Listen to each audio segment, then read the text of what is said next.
कारण हम स्वतंत्र हो गए उनका स्मरण करना आवश्यक है, जो अभी इस गीतों के और नृत्य के द्वारा हमने किया। लेकिन हम सब जानते हैं कि अपने भारत को गुलाम बनाने के लिए जैसे अंग्रेजों ने प्रयत्न किया, अंग्रेज सफल हो गए, लेकिन जो कुछ अंशों में सफल हो गए, कुछ तो बिल्कुल नहीं हुए। तो पोर्तुगीज भी है, फ्रेंच भी है, डच भी है, अरबी मुसलमान भी है, मुगल भी है, तुर्क भी है और अफगान भी है। 636 में भारत में पहले आक्रमण हो गया अरबी मुसलमानों का, और अंग्रेज आने तक उस 1200 साल के संघर्ष के इतिहास में कभी हम जीते कभी हम हारे, लेकिन सारा देश हमने कभी उनको गुलाम नहीं होने दिया। तो जिन पराक्रमी वीरों के कारण हमने इतना जबरदस्त संघर्ष किया, पराक्रम दिखाया और कुछ न कुछ भारत का हिस्सा हमने स्वतंत्र रखा, देश और धर्म की रक्षा की, वो सारे वीरों का भी स्मरण करना चाहिए। वो छत्रपति शिवाजी महाराज हैं, महाराणा प्रताप है, कृष्णदेव राय है, ये जम्मू कश्मीर के राजा, हम सभी का स्मरण करना चाहिए, उनसे हम सभी को प्रेरणा लेनी चाहिए। 150 साल अंग्रेज पूरा देश जीतने में सफल हो गया, अपना भारत गुलाम बन गया, लेकिन उस गुलामी के विरोध में भी चाहे रानी झांसी लक्ष्मीबाई हो, सरदार भगत सिंह जी हो, नेताजी सुभाष चंद्र बोस हो, इन्होंने जो संघर्ष किया, देश की स्वतंत्रता के लिए अपने प्राणों का बलिदान दिया, और हर एक भारतीय के मन में अपने देश की स्वतंत्रता की ज्वाला प्रज्वलित रहनी चाहिए, उसके लिए सफलतापूर्वक प्रयत्न किया, जिसके कारण हम स्वतंत्र हो गए। तो 1200 साल के अपने संघर्ष के इतिहास में जिन्होंने संघर्ष किया, पराक्रम किया, वो सारे वीर और सारी वीरांगना, उनको सभी को पहले हम सब लोग प्रणाम करते हैं। मैं भी आपके साथ करता हूं। आज जिस स्थिति में हम आए हैं, आज सारे हिंदुस्तान में नहीं, सारे दुनिया में अपने भारत का एक नाम हो गया है। विशेष तो ऑपरेशन सिंदूर के बाद जिस पद्धति की भारत की ताकत हमने सारी दुनिया को दिखाई, तो भारत का क्रेडिट, भारत का रुतबा सारी दुनिया ने मान्य किया, और उसके कारण जिनको जेलसी निर्माण हो रही है कि ये भविष्य में हमारा प्रतिस्पर्धी बनकर आगे न चला जाए, इसलिए चाहे चाइना हो चाहे अमेरिका हो, ये आज हम सभी को दबाने का प्रयत्न कर रहे हैं। तो उसके विरोध में जागरूक होकर सर्वशक्तिनिशी संगठित स्थिति से देश और धर्म की रक्षा करने का संकल्प करते हुए हम सभी को भविष्य में काम करना है। जितना मैं कर सकता हूं, जितनी मेरी ताकत है, उतना मैं करूंगा। इस पद्धति का संकल्प हर एक व्यक्ति ने करना चाहिए और उसके अमल करने के लिए प्रयत्न भी करना चाहिए। जैसे अमेरिका चाइना प्रयत्न करते, एक छोटा सा विषय जो हर एक व्यक्ति कर सकता है कि अपने देश पर, अपने धर्म पर तो मैं निष्ठा रखूंगा ही, लेकिन उसी के साथ मैं स्वदेशी का पालन करूंगा। मेड इन भारत, ये जो सारी वस्तुएं उसका ही उपयोग करूंगा। मुझे चाइना की वस्तु नहीं चाहिए, अमेरिका की वस्तु नहीं चाहिए, विदेश की किसी की वस्तु नहीं चाहिए। जहां हमारे स्वदेशी वस्तु के लिए कोई ऑप्शन, माने विदेशी वस्तु के लिए ऑप्शन नहीं है, ऐसी कुछ चीजें अगर छोड़ दिया जाए तो अपने भारत में जितने वस्तुओं का उत्पादन होता है वो सारी वस्तुओं का मैं उपयोग करूंगा। ये तो संकल्प हम सब कर सकते हैं। अपना धर्म, अपनी संस्कृति, इसका स्वाभिमान प्रकट करने हेतु जैसे मैं स्वदेशी का पालन करूंगा, वैसे मेरी मातृभाषा का पालन करूंगा। अपनी जो मातृभाषा, अपनी जो हिंदी भाषा, जो कोई मातृभाषा होगी, उसके संदर्भ में मेरे मन में स्वाभिमान चाहिए, निष्ठा चाहिए, उसका ही मैं उपयोग करूंगा। ये भी संकल्प हम कर सकते हैं। एक छोटी सी बात है, हम सब लोग हस्ताक्षर करते हैं जिसको अंग्रेजी में सिग्नेचर कहते हैं। इतना तो हम संकल्प कर सकते हैं कि हस्ताक्षर किसी भी निवेदन पर करना हो, वो निवेदन भले अंग्रेजी में हो, हिंदी में हो या किसी भी भाषा में हो, मैं हस्ताक्षर मेरी मातृभाषा में ही करूंगा। इतना एक छोटा सा भी मिशन करेंगे तो उसके कारण भी एक अलग पद्धति का संदेश सभी लोगों के पास जाता है। हर रोज तो सारे भारतीय वेश नहीं पहनेंगे, मालूम है, लेकिन जब सांस्कृतिक पर्व होता है, धार्मिक पर्व होता है, राष्ट्रीय पर्व होता है, उस समय जो अपने देश की भूषा है, स्वभूषा, उस स्वभूषा के होगा मैं पालन करूंगा, उसमें मैं पहनूंगा, ये भी संकल्प हम कर सकते हैं। और समाज में जाते समय, घूमते समय, जिसको अंग्रेजी में व्हिस्परिंग कहते हैं, बात करते समय अपना देश, अपना धर्म, इसके संदर्भ में बिना संकोच करते हुए डंके की चोट पर सीना तान कर गर्दन ऊंचे करके मैं बात करूंगा और देश और धर्म का ही प्रशंसा करूंगा। ये तो संकल्प हम कर सकते हैं। अगर हर एक भारतीय ने, हर एक हिंदू ने स्वदेशी, स्वभाषा, स्वभूषा, अपना धर्म और अपना देश, इसके संदर्भ में ऐसी अनेक छोटी छोटी बातें, मैंने केवल 2-3 बातों का उल्लेख किया,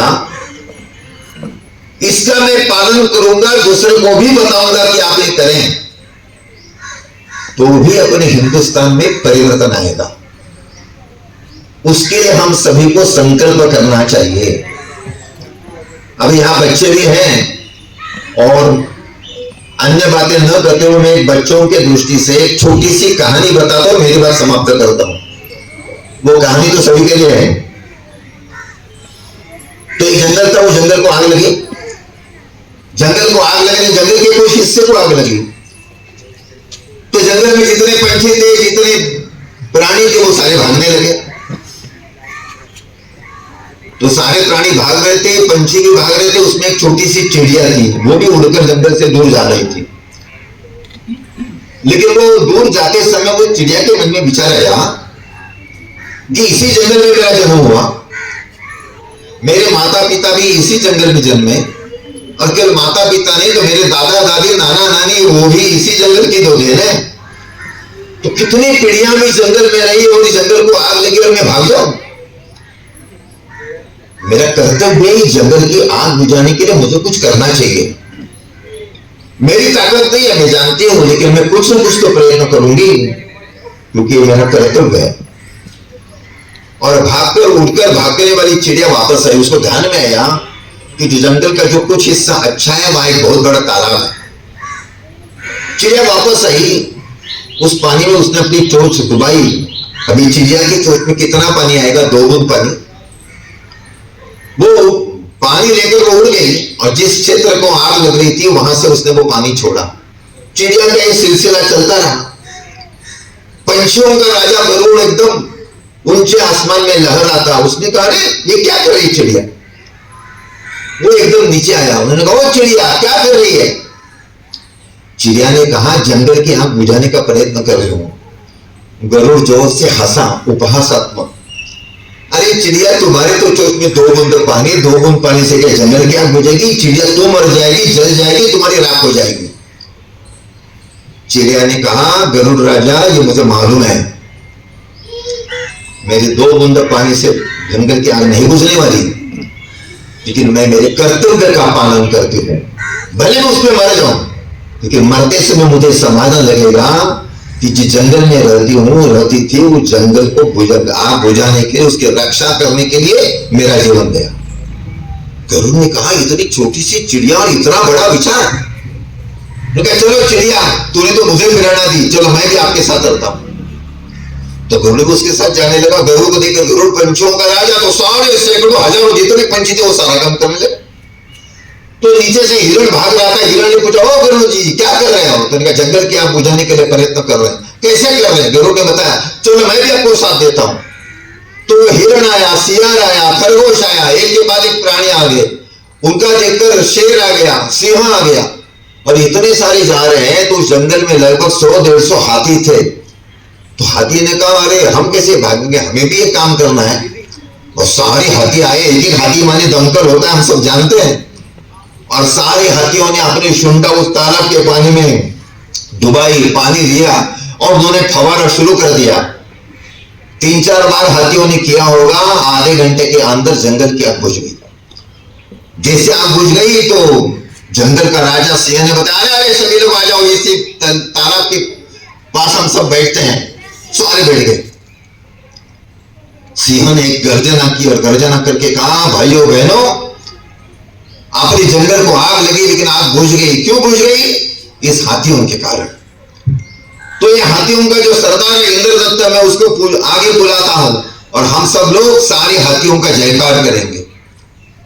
तो इंद्रदत्त ने कहा, महाराज हमारा जयकार क्यों करते हो?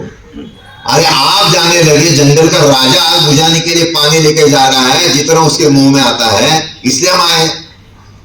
तो आपने हमें प्रेरणा दी, तो अभिनंदन करना है, गौरव करना है तो आपको करना चाहिए। सिंह ने कहा, मेरा क्यों करते हो? ये हिरण जा रहा है, सियार जा रहा है, खरगोश जा रहा है, इसलिए मैं जा रहा। तो हम गौरव करते हैं, अभिनंदन करते हैं, जयकार करते हैं इस हिरण का। तो हिरण ने कहा, मेरा क्यों करते हो? ये गरुड़ जाने लगा इसलिए मैं जा रहा, मुझे तो प्रेरणा गरुड़ से मिली। तो हम जयकार करते हैं गरुड़ का। तो गरुड़ आगे आया और गरुड़ ने सभी को कहा कि जंगल के राजा, अगर को सही अर्थ में अगर किसी की जयकार करनी है तो जिस पेड़ के नीचे आप बैठे हैं उस पेड़ के एक डाल पर बिल्कुल आपके ऊपर एक छोटी सी चिड़िया बैठी है। जयकार करना है, गौरव करना है तो चिड़िया का करो। और उसने वो प्रसंग बता दिया। तो सारे जंगल ने चिड़िया का जयकार किया। ये छोटी सी कहानियां रूपकात्मक है। चिड़िया कितनी छोटी थी, उसकी कितनी ताकत थी, फिर उसके मन में विचार कैसा था। चिड़िया ने प्रयत्न प्रारंभ किया। चिड़िया ने प्रारंभ करने 1 से 2, 2 से 4, 4 से 8, 8 से 16, सारा जंगल जागरूक हो गया, आग बुझ गई। हम नरेंद्र भाई मोदी इतने बड़े नहीं हैं, हम स्वर्गीय माननीय अशोक जी सिंघल जी इतने बड़े नहीं हैं। उन्होंने तो बहुत बड़ा काम किया। जिनके नाम मैंने प्रारंभ में लिए या बच्चों ने अपनी प्रस्तुति करते समय जिन क्रांतिकारी के नाम लिए, उनका त्याग तो बहुत है। हम उतने बड़े नहीं हैं। हम हाथी नहीं बन सकते, हम गरुड़ नहीं बन सकते, हम चिड़िया तो बन सकते हैं। अगर हम चिड़िया बनेंगे तो हमारे कारण बाकी भी सभी लोगों को प्रेरणा मिलेगी। आज नहीं तो कल, कल नहीं तो परसों, परसों नहीं तो दरसों वो भी जागरूक हो जाएंगे। इसलिए धर्म के लिए और देश के लिए रक्षा करने के लिए, स्वदेशी स्वभाषा स्वभूषा का प्रचार प्रसार करने के लिए जितनी मेरी ताकत है उतना मैं प्रयत्न करूंगा, उतने में प्रयत्न करूंगी। किसी भी प्रकार का मैं क्या कर सकता हूं, मैं क्या कर सकती हूं, ऐसा किसी भी प्रकार का इंफीरियरिटी कॉम्प्लेक्स हीन भाव मन में न रखते हुए अपनी ताकत के अनुसार मैं प्रयत्न करूंगा। ये संकल्प हर व्यक्ति ने अगर किया तो थोड़े ही दिनों में सारा समाज, सारा देश जागरूक हो जाएगा। जो हमारा संकल्प है सभी का, हिंदू राष्ट्र की सर्वांगीण उन्नति का, फिर से भारत अखंड बनाने का, वो कुछ सालों के बाद निश्चित रूप से प्रत्यक्ष में आएगा। तो आज की स्वतंत्रता के दिन के निमित्त मैं चिड़िया जैसा, चिड़िया ने जंगल की रक्षा के लिए प्रयत्न किया, तो अपने देश और धर्म की रक्षा करने के लिए मैं भी प्रयत्न करूंगा। ऐसा आप सब लोग संकल्प करेंगे, ऐसा मैं विश्वास व्यक्त करता हूं और मेरे वाणी को भी विराम देता हूं। बोलो भारत माता की, वंदे मातरम।